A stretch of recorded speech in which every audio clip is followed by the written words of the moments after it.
Почитувани граѓани, почитувани новинари.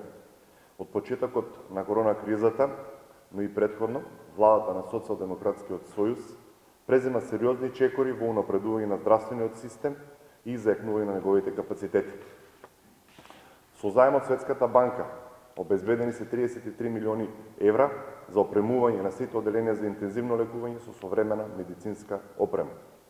Со ребалансот на буџетот, кој што е во собраниска процедура, се одвоени 54 милиони денари како награда за сите здравствени работници кои што учествуваат во лекување на пациентите со COVID-19 инфекција.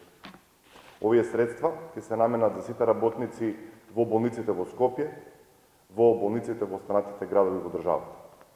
Од овие 54 милиони денари се само дел од 243 милиони денари кои што ги издвои за владата за здравството, а останатите ќе бидат за набавка на лекот Ремдесивир, набавка за вакцини, тестови за ПСР, како и за потребите на сите јавни здравствени установи.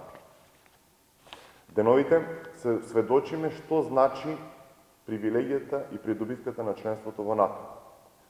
Нашето јавно здравство од НАТО Алијанса доби 60 респиратори и останата современа опрема, која што во вредност од 1,4 милиони евра.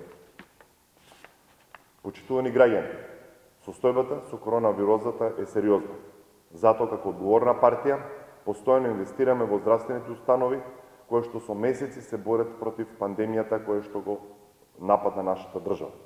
Во таа насока продолжуваме и со ребалансот на буџетот во 2020 година, но и во иднина. Уште во следната година се планира покачување на платата на сите здравствени работници за 10%. Нашата намера е платите во јавното здравство до 2024 година да се зголемат за 40%, што значи 10% секоја година. Уште еднаш упатувам апел до сите наши сограѓани, целосно и доследно да се посветиме на почитувањето на мерките за заштита од коронавирусот, да го заштитиме нашето здравје, но и да ја олесниме работата на сите здравствени работници во нашата држава. Ви благодарам.